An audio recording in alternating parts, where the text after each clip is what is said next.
40 mil acessos no portal. E onde você está?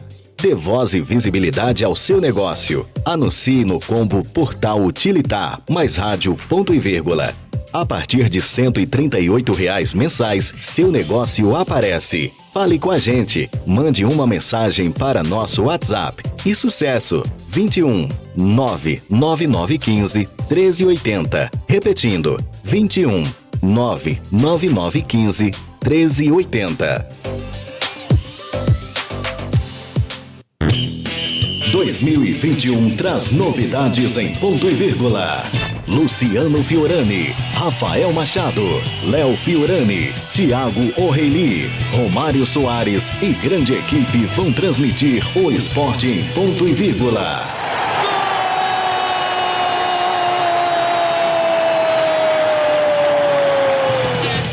Transmissão ao vivo, com emoção, porque o rádio mostra pra você o que você não vê na tela da TV. Futebol agora é em ponto e vírgula, porque não acaba aqui.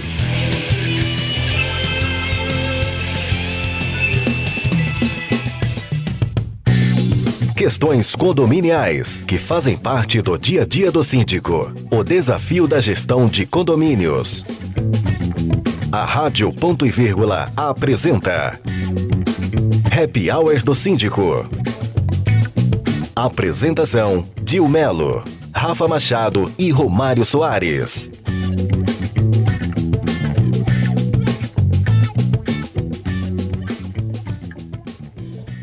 Romário Soares.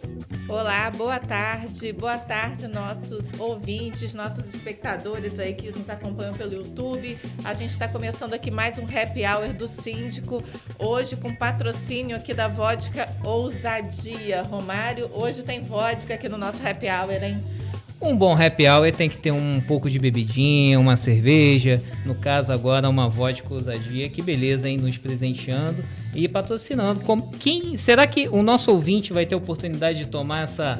São quantos? São 12? São 6, né? Essa vodka ousadia, ela é extremamente especial, porque ela é saborizada. Ela tem aqui, olha, a vodka ousadia de maracujá, tem a vodka ousadia, pedacinho do céu, maçã verde, é deliciosa. É um drink, na verdade, né? Você põe gelo e tá pronto aí pro happy hour top, como é aqui o happy hour do síndico. Maravilha. Novidades aí pro nosso ouvinte, que a Dil daqui a pouco vai falar. Agora não, né, Dil? Agora a gente... Vamos apresentar o programa com mais calma. Hoje uma tarde... Calor, fez sol, né? Fez sol, tá o sol aqui no Rio de Janeiro e a gente vai saber daqui a pouquinho como é que tá o clima lá em Salvador, que é a nossa entrevistada hoje, a doutora Jamile Mascarenhas, uma especialista em direito condominial. E a gente vai falar aqui hoje sobre stalking. Stalking em condomínios, que está sendo hoje um dos principais temas dentro do setor condominial, que é a perseguição não só aos síndicos, como também aos condôminos e vice-versa. É uma lei super polêmica que a doutora Jamile vai explicar para a gente como funciona. E o nosso ouvinte, quem nos acompanha aqui na Rádio Ponto e Vírgula e também nos segue lá na Expo Síndico, vai concorrer aí, a gente vai traçar já a dinâmica do nosso sorteio para que vocês ganhem aí um kit de drinks da Vodka Ousadia, que é a nossa patrocinadora aqui do nosso Happy Hour do Síndico. Eu quero perguntar aqui para minha equipe maravilhosa, para o Rafael, se a doutora Jamile já está online, já está no ar, diretamente de Salvador, com esse sotaque maravilhoso. Apareça, doutora. A doutora Jamile. Muito bem, boa tarde. Olá, gente, boa tarde, estão me vendo bem? Tô vendo a senhora. Eu vou começar a imitar vocês também. Muito bem. Eu estava preocupada porque eu não estava conseguindo ouvir direito, mas agora parece que normalizou. Gente, eu queria agradecer o convite. Na realidade, Dil não convida, Dil convoca, né? Olha. Quando ela convoca, a gente tem que comparecer. Um prazer estar aqui, conhecer todos vocês, conhecer esse sotaque aí do Rio de Janeiro. A gente é que está feliz com você aqui. O meu par aqui ao meu lado é o doutor Romário, também é um colega seu, advogado. E então o papo hoje vai ser muito bom, porque a gente vai falar, né, doutora Jamile, sobre lei do stalking. Vou passar aqui a palavra para o Romário te cumprimentar e a gente começar aí nosso bate-papo condominial. Doutora Jamile Mascarenhas, um prazer lhe conhecer, né? Ainda que seja da forma virtual, muito simpática. Gostei do fundo aí do escritório, é a Temis à sua direita, tem a balança ali na esquerda, o meio é o quê? Não dá para ver. Ah, escrito é advocacia. Então, na parabéns. verdade, aqui é meu home office, né? Eu trouxe alguns itens do escritório para casa para poder passar aí essa fase de quarentena, de pandemia. Ah, maravilha. Como é que tá aí a questão da pandemia? Tá podendo trabalhar? Como é que estão o fórum aí na Bahia, exatamente? Na verdade, a gente está conseguindo trabalhar, né, excepcionalmente virtual. Na verdade, as coisas estão caminhando, por incrível que pareça. Algumas coisas eu consigo diligenciar. A gente tem hoje um atendimento virtual que você consegue agendar e faz o atendimento virtual. Eles estão respondendo e-mail. Agora, infelizmente, alguns atos, por exemplo, alguns mandados, né, de citação que nós precisamos aí que sejam cumpridos, eles estão suspensos. Isso está atrapalhando bastante o andamento processual, mas o atendimento presencial ainda está suspenso. A gente só consegue mesmo atendimento virtual. Tá parecido aqui no Rio, a mesma coisa. Algumas audiências a gente já faz online, né? Trabalhista, também, tudo online, 100% online. 100% online, né? Então tá parecido. Hoje vamos debater aqui para o nosso ouvinte, né? O síndico, o porteiro, pessoal terceirizado, sobre essa lei do stalking. Eu não sei falar inglês. O que é stalking, doutor? Explica pra gente.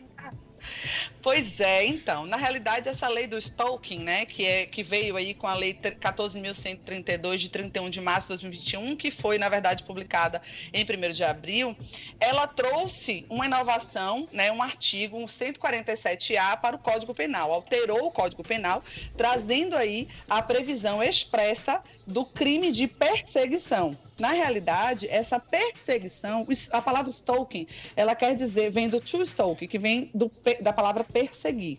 Não é? Então, o ato de perseguir, ele já estava na Lei de Contravenções Penais, lá no artigo 65, e essa Lei 14.132, ela alterou de forma expressa o Código Penal para dizer não. O ato de perseguir, ele deixou de ser uma contravenção e passou a ser um crime. Ele deixa de ser punido ali com a prisão simples de 15 dias a 2 meses ou multa e passa a ser, a penalidade ela passa a ser um pouco mais grave, apesar de ainda assim ser considerado como crime de baixo potencial ofensivo, tá?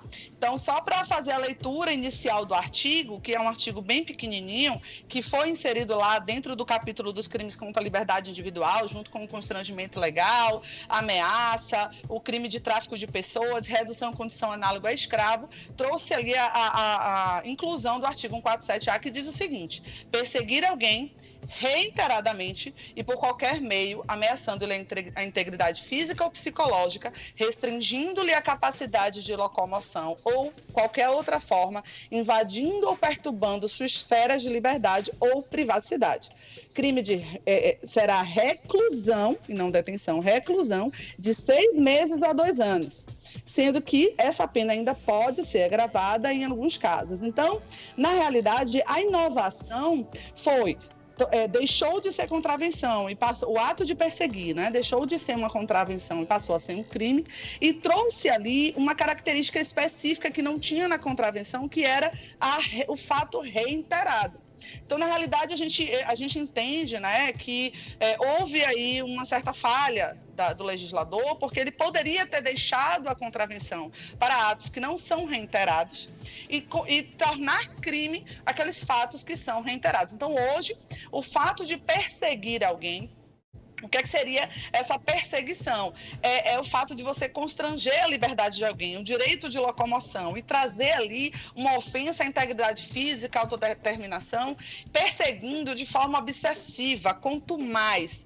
Isso deve ser considerado apenas quando houver aí um ato reiterado. Então, não é um mero constrangimento, uma mensagem de WhatsApp, que a gente vai desenvolver isso aqui, mas não é isso que vai ser considerado como stalking, né? Que é o crime de perseguição. Doutora Jamile, ainda bem que antes de fazer a pergunta, doutora, Eu falei que eu não sabia falar inglês, que não é stalking, é stalking, né? Me tira uma dúvida, é uma lei super nova, insere-se no Código Penal, né? É o artigo 147A, se não me engano. É isso mesmo. Isso, 147A. E lá no capítulo 6. Isso. E isso aqui tá valendo também pelo cyberbullying, quando a pessoa tenta perseguir a outra via rede social, via WhatsApp. Me dá um exemplo, ou alguns exemplos, histórias aí que a doutora acompanha, de situações que se encaixam aqui nessa aplicação. Nós temos o chamado cyberstalking, que seria justamente essa perseguição virtual. Eu não sei se vocês assistiram o Fantástico ontem, mas no Fantástico ontem nós tivemos ali um relato da cantora Luísa Sonza. Luísa Sonza, isso. A Luísa Sonza, ela trouxe um exemplo muito claro disso, né? De sofrer perseguição ali, inclusive com ameaças, inclusive com um acúmulo de crimes ali que ela já está tomando as devidas providências, mas é um exemplo muito claro do que seria esse cyberstalking, que é a utilização dos meios virtuais para perseguir, para constranger, para oprimir alguém. Então, no mundo condominial, trazendo para a nossa realidade, o exemplo mais claro e que a gente mais condena enquanto juristas é o WhatsApp. Infelizmente, muitas pessoas ainda acreditam que pelo fato de estar ali por trás, né, de um aparelho, as pessoas não vão fazer nada, você está ali blindado, protegido, que na realidade, muitas vezes, presencialmente, aquela pessoa não teria coragem de fazer ou falar aquilo que ela está trazendo ali de forma virtual. Então, isso pode ser, no mundo condominial, pode ser utilizado tanto o WhatsApp como o próprio sistema do condomínio. Eu vou dar um exemplo. Um morador, para a utilização do sistema do condomínio. O morador que começa a fazer cobranças de forma reiterada dentro ali do seu direito, né? Vamos deixar claro isso aqui, que o morador ele tem o direito, o condomínio ele tem o direito de cobrar, de questionar, né? De cobrar do síndico ali o cumprimento das normas internas, desde que isso esteja dentro de um limite tolerável e coerente, né? E que não ultrapasse ali a esfera da liberdade individual, da perseguição psíquica, de que isso não se torne uma situação obsessiva, quanto mais, enfim. Então, aquele morador, ele vai lá e faz uma reclamação no sistema na sexta-feira de noite. Quando chega sábado de manhã, ele faz a mesma reclamação, a outra reclamação com relação àquele mesmo fato, solicitando providências. Quando dá 2 horas depois, ele começa a registrar que a administração não toma providências, que a administração ela não atua da forma correta, que a administração ela não está ali cumprindo o seu papel. E ali começa a pressionar de forma obsessiva aquele síndico, né? A administração, de forma específica. E isso a gente pode entender como um cerceamento do direito de locomoção, porque ele começa a se sentir oprimido no exercício da função. Então, o stalking, ele também pode estar relacionado com a questão profissional, com a questão laboral, ele pode estar relacionado com a questão pessoal, ou seja, na relação de marido e mulher, namorado e namorada, na relação entre vizinhos, ou na relação entre morador e síndico, tanto do condômino para o síndico, como do síndico para o morador. Então, neste caso, eu estou falando aqui de uma situação, de um caso concreto, esta pessoa, ela fazia esses registros para comprovar depois, para produzir prova de que a administração ela não estava exercendo o seu papel, só que ela não concedia um prazo razoável para que a administração cumprisse com aquele fato que ele estava ali imputando como sendo equivocado e não estava de acordo com a convenção. Então, a administração não tinha nem tempo hábil para isso. Então, era uma pressão psicológica, era de forma reiterada. Todos os dias tinha uma reclamação, todos os dias tinha uma queixa e muitas vezes, inclusive denúncias, né? Uma vez teve uma denúncia para falar sobre os extintores de incêndio, sendo que os extintores de incêndio estavam todos dentro da validade, então movimentou o corpo de bombeiros, movimentou toda a administração, trouxe ali.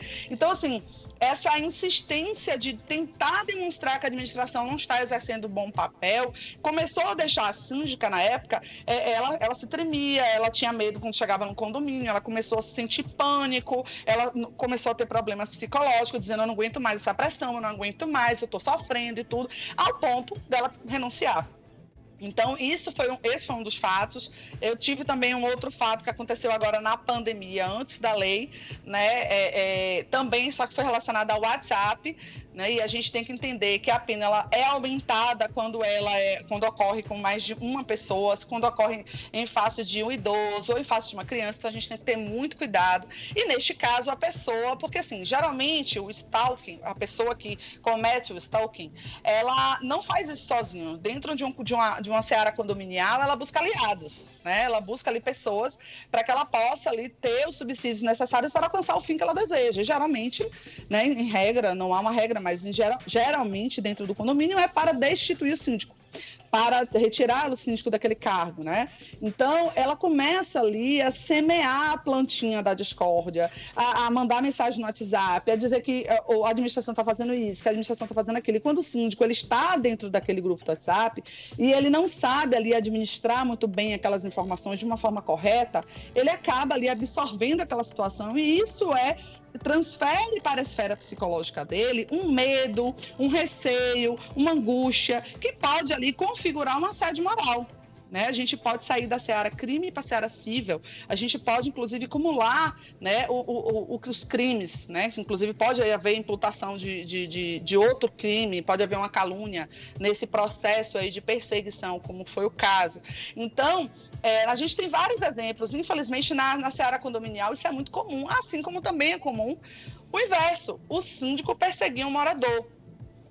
Eu não tive, esse caso não foi meu, foi de uma colega, em que o síndico ele era uma pessoa extremamente autoritária, preconceituosa, e aí ele começou a perseguir um morador que era homossexual e ele não se conformava, não concordava e humilhava e tudo que a pessoa fazia, ele criticava, ele começou a perseguir, ficava o tempo todo, colocou um profissional específico para ficar olhando a hora que ele chega, a hora que ele sai, para ver se o pneu dele está 2 centímetros fora da faixa, se tiver para multar. Então ele começou a receber multas de forma bem reiterada. Isso começou a causar ali um constrangimento, um estresse, um abalo psicológico que transcende o poder do síndico de exigir o cumprimento das regras, né?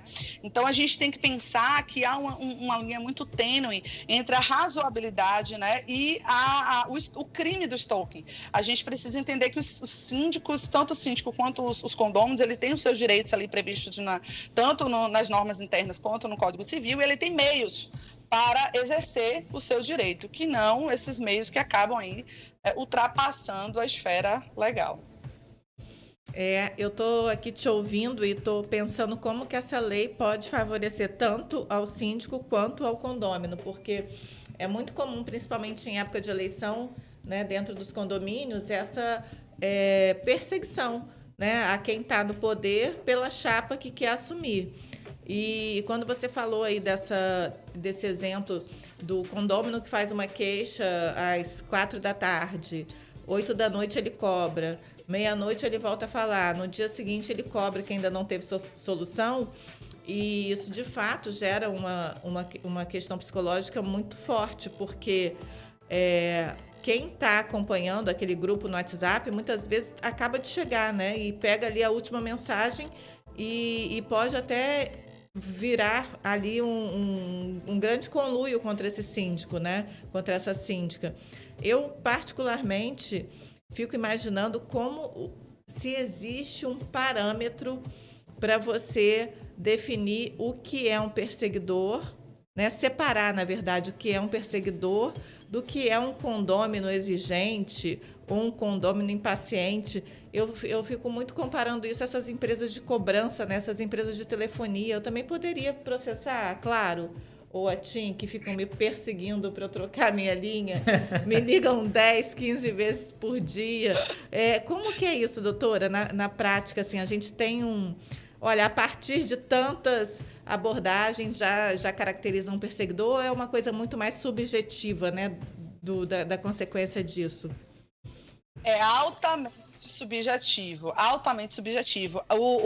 Na verdade, a delegacia, quando o ofendido, né, porque trata-se de um crime de ação civil pública condicionada, então necessariamente precisa aí que o ofensor vá até a delegacia para que o Ministério Público possa oferecer ou não aquele crime e possa virar um processo judicial ou não, a depender da investigação. Então, depende ali da vítima. Então, ele vai analisar o caso concreto, ele vai analisar se houve de fato ali uma condução excessiva, né, que ultrapassa a razoabilidade, ultrapassa o direito dele de exercer qualquer tipo de cobrança. Isso também, a gente está falando só na esfera condominial, mas eu vou só abranger aqui para trazer mais exemplos.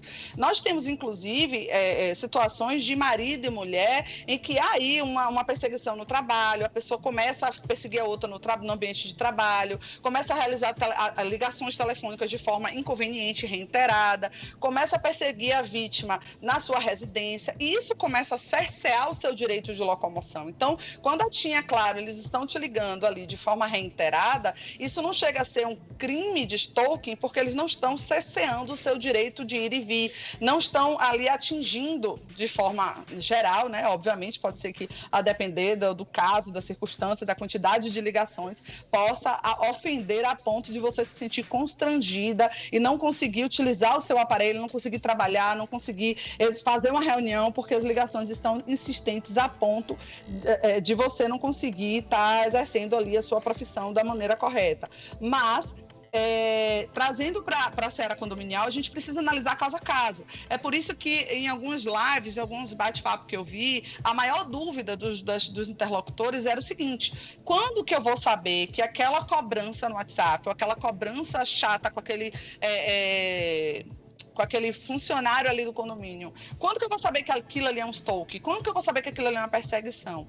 Então, infelizmente, não tem acima de 3 vezes, acima de 5 vezes, não. Ela tem que ser ostensiva, ela tem que ser reiterada, ela tem que ter um propósito, tem que ser... E outra, a vítima, ela tem que se sentir ofendida a ponto de ir à delegacia, né, e prestar ali uma notícia-crime e dizer que está se sentindo coagida, constrangida, que não consegue trabalhar, que não consegue sair, que isso está afetando o seu psicológico, né, que está afetando ali o exercício do seu labor, né, configurando inclusive até um assédio moral, porque é uma consequência do stalking, né, dessa perseguição, a principal consequência é de fato o assédio moral. Então a gente tem algumas formas da gente tentar conscientizar, né, conscientizar aquela coletividade para que isso não ocorra. A primeira coisa que eu oriento aos meus síndicos, sejam orgânicos ou não, administradoras que eu advogo, é o seguinte: pessoal, síndico não deve participar de WhatsApp em que há aí uma abertura para que as pessoas possam debater. Por quê? Porque geralmente, quando o WhatsApp ele é aberto, as pessoas se sentem no direito, por estar ali por trás de um aparelho, de falar o que querem, de falar da maneira que querem, e muitas vezes ofendem, muitas vezes imputam ali algumas responsabilidades, alguns fatos que não são verdades, que acabam ali ofendendo a esfera objetiva daquela pessoa, denegrindo a imagem dela, enfim, diminuindo o seu poder ali, o seu potencial de trabalhador enquanto síndico profissional, por exemplo. Então, eu indico que não participe desse tipo de grupo. O que é que eu indico? Que se houver um grupo de WhatsApp, que apenas a administração possa enviar mensagens, que seja meramente para comunicação, para envio de comunicados, para informativos, aí sim é um WhatsApp da administração para o condomínio. Ah, mas o condomínio não pode ter o seu WhatsApp? Claro que pode, todo condomínio tem, mas aí, nestes WhatsApp que são abertos, que são para discussão, né, eu indico que o síndico ele não esteja presente,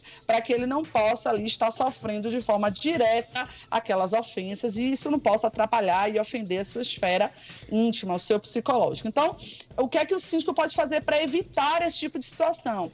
Eu sempre digo, pelo menos 2 ou 3 comunicados por semana a administradora ela tem que fazer. Os comunicados, eles têm ali o cunho de tentar conscientizar e funcionam. Eles têm um caráter preventivo. Então, trazer ali o que é o stalking, o que é o crime do stalking, de perseguir alguém, o que é que isso pode levar, né? Que isso pode levar, inclusive, a gerar ali um pagamento de um dano moral, né? Afetando ali, inclusive, de forma pecuniária, né, trazendo uma responsabilidade civil, e então a pessoa já começa a ficar com medo. Informar que sobre a questão dos crimes cibernéticos, informar que o WhatsApp não é terra sem lei, então trazer informativos que não sejam ali para constranger ou para ameaçar de forma alguma, sejam apenas para conscientizar as pessoas de que nós temos que manter ali o decoro, o respeito, né, com os nossos vizinhos, a importância. Eu sempre trago, quando eu faço comunicados que são revisados por mim, eu sempre indico ali colocar figuras, né? A gente precisa priorizar a solução pacífica dos conflitos, evitar que isso seja judicializado.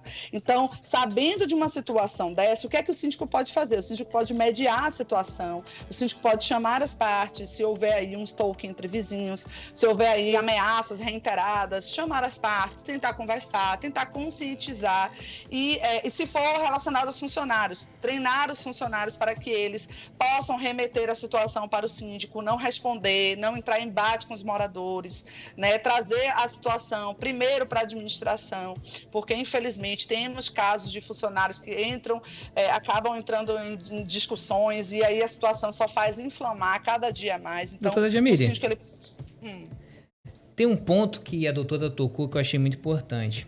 Por trás de um aparelho, e aí a senhora estava falando sobre o WhatsApp, né? Me explica uma coisa. Como é que eu vou te dizer? Esse ódio, entre aspas, né? Porque um stalker, ele é movido ao ódio, porque ele quer perturbar, quer privar um síndico, ou um síndico quer privar e perturbar a integridade física de um condômino. Olhando um pouco para trás, aí eu estou em 2019, 2018, havia um questionamento muito grande em relação a Facebook. Não era nem Facebook, nem Instagram, era o Twitter. Havia uns haters. E aí era mais com famosos, né? Então existiam muitos perfis falsos, criticando, existia muita propagação ao ódio, homofobia, racismo. Isso passou entre aspas, tá? Saiu meio de voga. Veio a pandemia e houve agora a possibilidade das assembleias virtuais, aumentando a assiduidade, né? Que antigamente era 20% dos condôminos iam. Agora com essa oportunidade virtual chega a 80%, 90%. Lendo o G1 hoje, na sua terra inclusive, né? Na Bahia, há um estudo onde aumentou 150% esse crime. Por que eu dei esse panorama? Eu queria entender, e da forma que a doutora vê, a facilidade aumenta o crime de ódio ou a pessoa fica mais impulsiva pela tecnologia ali na mão? É mais simples ela falar aquilo ou escrever aquilo do que o cara a cara? Infelizmente teoricamente é mais fácil, né? Muitas, sobretudo no Instagram também, né? Não sei se pode, mas assim, o Instagram, muitas pessoas sofrem esse tipo de perseguição, de obsessiva, de fãs, né? Como você falou, artistas, e em perfis falsos. Então, cabe aí a Delegacia de Crimes Cibernéticos investigar, as pessoas, elas vão atrás da conta, de quem é o titular da conta, podem responsabilizar, inclusive, o próprio Instagram, em razão disso, e geralmente quando se ingressa com a ação, coloca todo mundo no polo passivo. Então, o crime, na verdade, essa inserção do artigo 147A no Código Penal visa justamente tentar compelir, tentar frear esse tipo de situação, que antes era uma contravenção, que agora é um crime, ou seja, é um pouquinho mais grave, ainda é de menor potencial ofensivo, ainda é tramitado nos juizados lá especiais criminais, ainda cabe a transação penal, mas é mais grave do que uma contravenção, e isso visa justamente frear, para que essas pessoas entendam que não vai dar em nada, né? Porque essa é a sensação. O problema do brasileiro não é o meio, não é se o stalking ele é presencial, ele é virtual. É claro que virtual você teoricamente se sente um pouco mais protegido por uma tela, mas é a sensação de impunidade, é a sensação de que não vai dar em nada. É a sensação de que, isso aí eu sou réu primário, não vai dar em nada, no máximo a cesta básica. Então é isso que, na realidade, o Código Penal, com essa alteração, visa aí implantar, ou seja, a partir de agora é crime, né? Isso obviamente não retroage, tá? É só a partir da publicação da lei. Então, isso vai ser investigado. Agora, óbvio, depende aí da vontade da vítima, né? Às vezes, muitas vezes, sobretudo quando se trata de artistas, levar isso adiante, a depender do caso, é tão ofensivo quanto o próprio stalking, quanto a própria perseguição. Eu vi alguns casos de artistas que eles preferem sair da conta, excluir, sumir durante um tempo, se afastar, fazer um tratamento psicológico, psiquiátrico e realmente entregar a conta ali para uma empresa de marketing administrar aquilo ali e deixar para lá. Outros não, outros encaram, outros se sentem mais fortes para poder encarar e realmente enfrentar essa situação que é bem difícil, sobretudo no que diz respeito à identificação dessas pessoas, né? Quando estão por trás de uma tela de celular, né? Seja o Instagram, seja o Twitter, enfim. Doutora, o artigo 147A, né, agora do Código Penal, ele fala assim, ó, ameaçando-lhe a integridade física ou psicológica. Aí, aqui no Rio de Janeiro me perguntam muito, e aí vou deixar a doutora perguntar. E o dano moral, como é que eu provo isso? Poxa, como é ele me perturbou? Como é que eu mensuro isso, na opinião da doutora? O dano moral, assim como qualquer outro caso de responsabilidade civil, ele é subjetivo. Ele vai depender do caso, ele vai depender da situação, ele vai depender do livre convencimento do magistrado no que diz respeito àquele caso. Ou seja, aquilo foi um mero aborrecimento, aquilo transcende o mero aborrecimento e ofende a esfera psíquica, emocional. Até que ponto isso vai ofender? Mas eu não tenho laudos médicos, eu me senti só coagida, foram 3 vezes, mas enfim, e com aquela outra pessoa foram 10 vezes, eu não conseguia sair, a gente tem testemunhas, pessoas dizendo que ela se tremia, tinha medo, passou a tomar remédio, passou a frequentar um psiquiatra. Então, depende muito do caso. Isso vale para todo tipo de situação. Eu tenho aqui ações diversas em que juízes entendem que cabe dano moral e outros juízes para situações absolutamente iguais em que juízes que entendem que naquele caso concreto não cabe dano moral. Sobretudo aqui na Bahia, Aqui na Bahia, a gente tem situações assim. No Juizado Especial Civil, sobretudo, nós temos situações exatamente iguais que são propostas, de ações que são propostas aqui na Bahia e que o juiz entende que é mero aborrecimento. Nós temos situações idênticas, por exemplo, em Aracaju, e de situações em que o juiz entende que aquilo ali cabe pelo menos 15 mil reais de dano moral e que são situações absolutamente idênticas. Então, isso vai realmente do livre convencimento do magistrado. O que você tem que utilizar são todos os meios de prova em direito admitidos. Então, vocês têm que juntar aí, se a perseguição se deu por e-mail, se a perseguição se deu mediante mensagem de WhatsApp, se deu mediante ligações. Então, tem que juntar, printar todos esses WhatsApp. Eu sugiro aqui fazer uma ata notarial, né, para que a gente possa conceder aí fé pública a essa prova. Então, você vai lá, leva o aparelho, faz uma ata notarial, prova ali toda aquela perseguição que aquela pessoa ali passou, o ofensor passou a fazer contra você, e-mails, você chegar na porta do seu trabalho, você vê a pessoa do outro lado, você pedir alguém para tirar uma foto, você ter testemunha disso. Então, tudo isso vai ofender a sua esfera psíquica. Agora, a prova disso, infelizmente, não há uma objetividade. Vai depender de caso a caso, vai depender de cada juiz. Eu acho que essa lei, ela se torna uma aliada, assim, do síndico. Sem dúvida nenhuma, do síndico e da síndica. Do condômino também, né?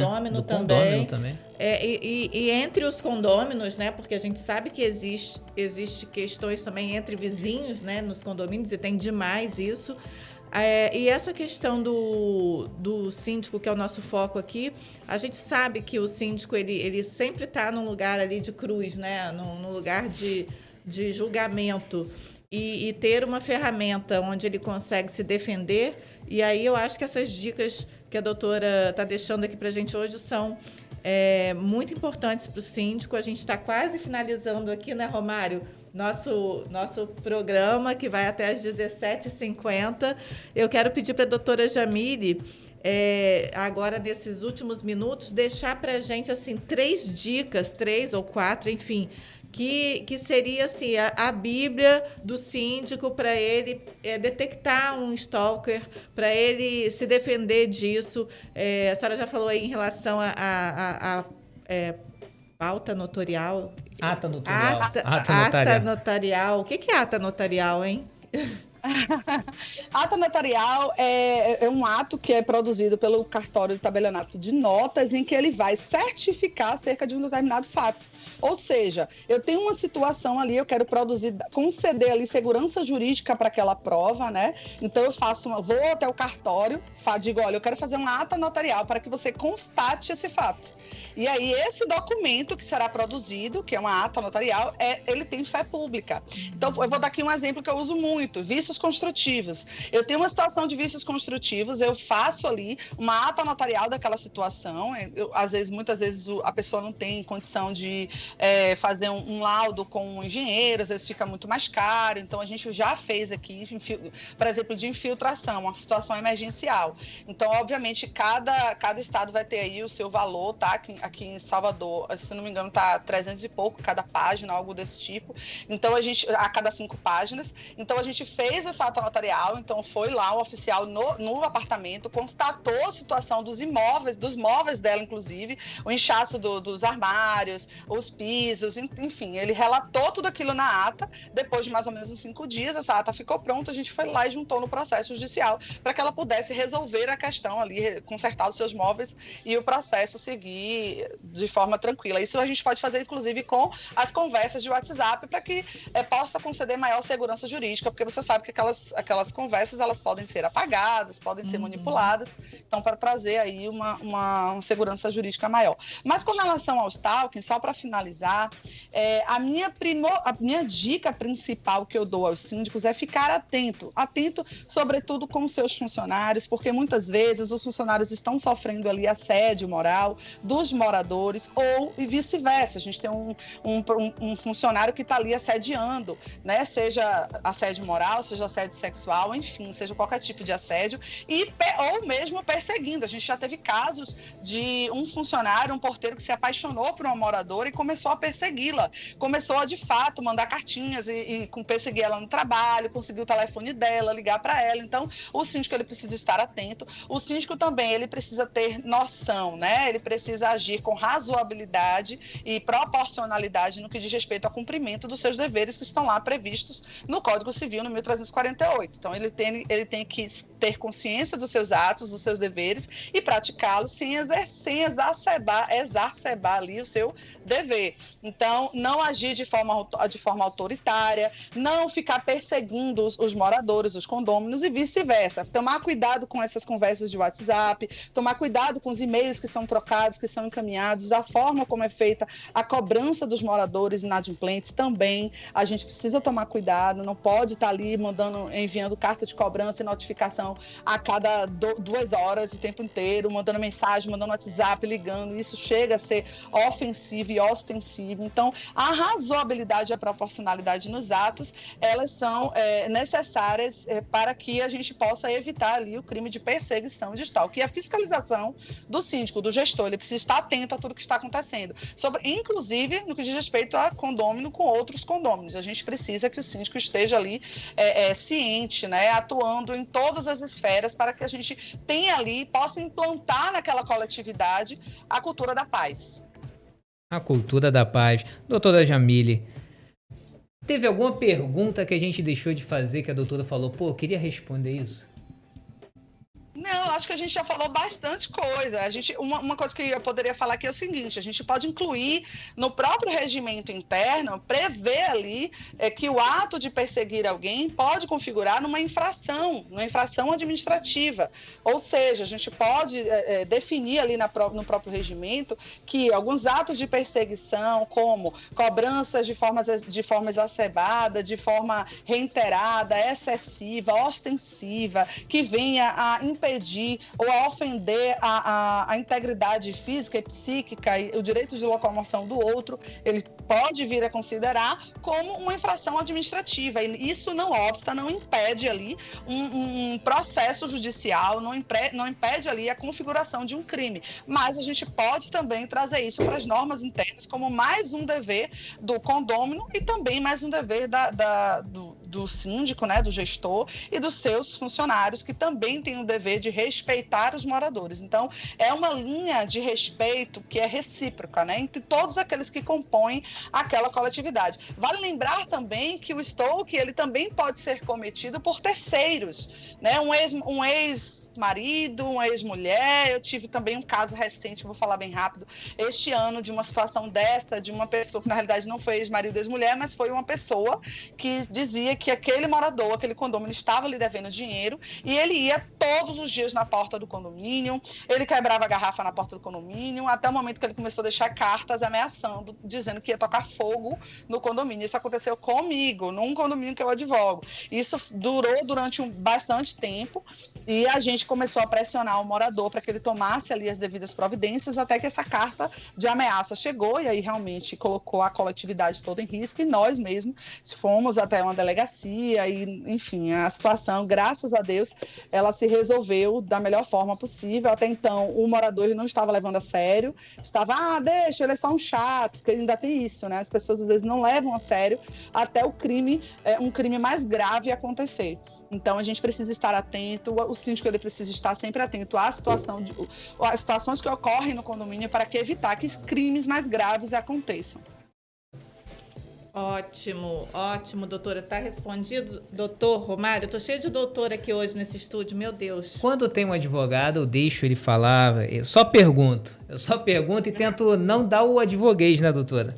Tentar falar o mais simples possível e deixar o outro advogado da sua fundamentação, da sua tese. Tá ótimo. E para mim foi uma aula jurídica aqui sobre o crime de stalking. Estou feliz de ter aprendido muito sobre isso. Vou ficar atenta enquanto cidadã também para perceber se em algum momento eu sou vítima de stalking, se um colaborador meu ou se até eu mesma posso estar na iminência de praticar um crime, né? Você que é famosa pode ser stalkeado. Olha, socorro. Eu só tenho seguidor do bem, só seguidor do bem. Graças a Deus. Só para trazer aqui uma informação para vocês, infelizmente, o crime de stalking em condomínio, ele é muito comum com as mulheres. As mulheres, elas são campeãs aí num ranking de vítimas do crime de stalking. Então, elas sofrem realmente dos moradores, ou seja, quando quando a síndica é mulher, ou quando o síndico é um homem em face de uma moradora mulher. Então, geralmente, há aí essa diferença, né, no que diz respeito ao tratamento. Então, é preciso estar atento. Inclusive, vale lembrar que o crime de stalking, a penalidade, ela pode ser aumentada em razão do gênero. Então, as mulheres, elas precisam estar atentas e, sofrendo algum tipo de perseguição, elas devem procurar uma delegacia e fazer aí uma denúncia, uma notícia crimes e seguir em frente para que o Ministério Público possa denunciar. Tá ótimo. E agora eu vou pedir para os nossos ouvintes seguirem, não perseguirem a Ousadia Drink, que é aqui a nossa vodka patrocinadora, e ficarem atentos aí à nossa rede social. A gente vai divulgar na rede da Expo Síndico, também no Instagram da Rádio Ponto e Vírgula, o nosso regulamento para vocês ganharem no fim do mês de junho aí esse kit aqui da vodka Ousadia, que está patrocinando o nosso programa. Em breve a gente vai mandar um kit desse aí para Salvador, doutora Jamile, para a senhora se deliciar aí nos seus happy hours, nessas praias maravilhosas. Quero agradecer muitíssimo a tua participação. É de extrema importância para a gente trazer profissionais do teu gabarito aqui para informar o síndico. Esse nosso programa ele fica gravado, né, no YouTube. A gente tem reprise, né, Rafael? Na sexta-feira temos reprise dele. Então acompanhem nossas redes. Muito obrigada, uma excelente tarde, Romário. Eu que agradeço, Gil. Agradeço a doutora Jamile. Uma boa tarde ao nosso ouvinte, quase noite, né? E vamos curtir esse happy hour de segunda-feira aí, que hoje eu tô com uma preguiça, Gil. Segunda-feira é um dia desafiador, né, doutora? Obrigada, gente. Obrigada, doutor Romário. Obrigada, Gil, pelo convite. Obrigada, e doutora. Sempre que quiserem, eu estarei aqui à disposição. Venham a Salvador comer uma acarajé aqui. Em breve estaremos com o nosso estúdio aí, direto do seu escritório. Imagina, de Salvador. Fiquem com Deus. Um beijo. Até a próxima segunda com o Happy Hour do Síndico às 5 horas. Um abraço. Rádio Ponto e Vírgula. Porque não acaba aqui.